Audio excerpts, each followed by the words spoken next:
ತಿರುವಾಳ ಗ್ರಾಮದ ಪ್ರಮುಖರಾದ ಮಾಳಪ್ಪ ಸಮಿತಿ ಅವರೇ, ರಾಜಶೇಖರ್ ಕೋಲಪ್ಪಾರ್ ಅವರೇ, ಅದೇ ರೀತಿಯಾಗಿ ಊರಿನ ಹಿರಿಯರು ಪ್ರಮುಖರಾದ ರಾಜಣ್ಣ ಕುಲಕರ್ಣಿ ಅವರೇ, ಅದೇ ರೀತಿಯಾಗಿ ವೆಂಕಟೇಶ್ ಪೂಜಾರಿ ಅವರೇ, ಮತ್ತೆ ಲಿಂಗಪ್ಪ ಮಳಿಗೆ ಅವರೇ, ಶಿವಕಾಯ ಗುರುಗಳೇ ಮತ್ತು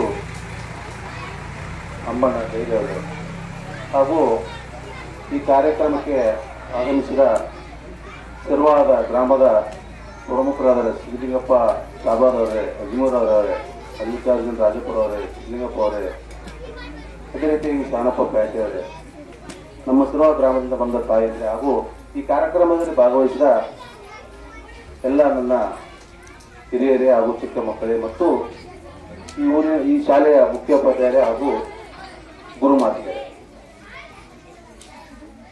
ಗುರು ಎಂದರೆ ತ್ರಿಕಾಲ ಜ್ಞಾನಿ, ಮಹಾಚೇತನ, ಮಹಾವಿಜ್ಞಾನಿ, ಸೂರ್ಯಚಂದ್ರರು ಇರುವವರೆಗೆ ಮನುಷ್ಯ ಕುಲಕ್ಕೆ ಮಾನವೀಯ ಮೌಲ್ಯಗಳನ್ನು ಕೊಡುವನೇ ಗುರು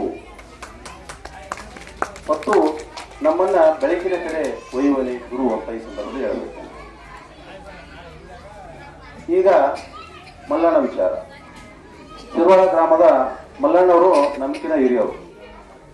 ಅವರು ನಾವು ಅವ್ರ ತಮ್ಮವರು ಕ್ಲಾಸ್ಮೇಟ್. ಅವಾಗ ನಮಗೆ ಶಾಲೆ ಬಿಟ್ಟರೆ ಅವರು ಬರೆದು ಹೊಡೆದು ಓಡಿಸೋರು. ಇವತ್ತು ಅವ್ರ ಕರೆಕ್ಟ್ ಬಂದು ನಾವು ಭಾಷಣ ಮಾಡೋದು. ಒಂದು ವಿಶೇಷ ಏನಂದ್ರೆ ಈ ಕುಟುಂಬ ಏನಿದೆ ಒಂದು ವಿಶೇಷವಾದ ಕುಟುಂಬ.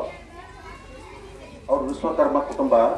ಮತ್ತೆ ಇವರು ತಂದೆಯವರು ವಿಶೇಷ ಕಲೆಯನ್ನ ಕೂಡ ಹೊಂದಿದ್ರು. ಎಂಥ ಕಲೆ ಅಂದ್ರೆ ತಲೆಮಾರಲಿಕ್ಕೆ ತೋಳುಗಳನ್ನು ಮಾಡೋದು. ಅವರು ಎಂಥ ಕಲೆ ಅಂದ್ರೆ ಸಾವಿರಾರು ವರ್ಷ ಇರುವಂತ ಕಲೆ. ಇವರು ದೊಡ್ಡಪ್ಪವರು ಕೂಡ ರಾಷ್ಟ್ರ ಪ್ರಶಸ್ತಿ ವಿಜೇತರು. ಮತ್ತೆ ನೀವು ಮೊನ್ನೆ ನೋಡಿರ್ಬೇಕು ಟಿವಿಯಲ್ಲಿ ಮತ್ತು ಮಾಧ್ಯಮದಲ್ಲಿ ಬಂದಿತ್ತು. ಏನಂದ್ರೆ ರಾಮ ಮಂದಿರದಲ್ಲಿ ಕೂಡ ಅವರಿಗೆ ಸನ್ಮಾನ ಕೂಡ ಆಯ್ತು. ಇಲ್ಲಿ ಗುಲ್ಬರ್ಗ ಅವರು ದೊಡ್ಡಪ್ಪರು. ಅಂತ ಒಂದು ವಿಶೇಷ ಕುಟುಂಬದಿಂದ ಬಂದವರು. ಅವರಿಂದ ಮಕ್ಕಳಿಗೆ ತುಂಬಾ ಉಪಯೋಗ ಆಗಿದೆ ಅಂತ ನಾನು ಭಾವಿಸ್ತೇನೆ.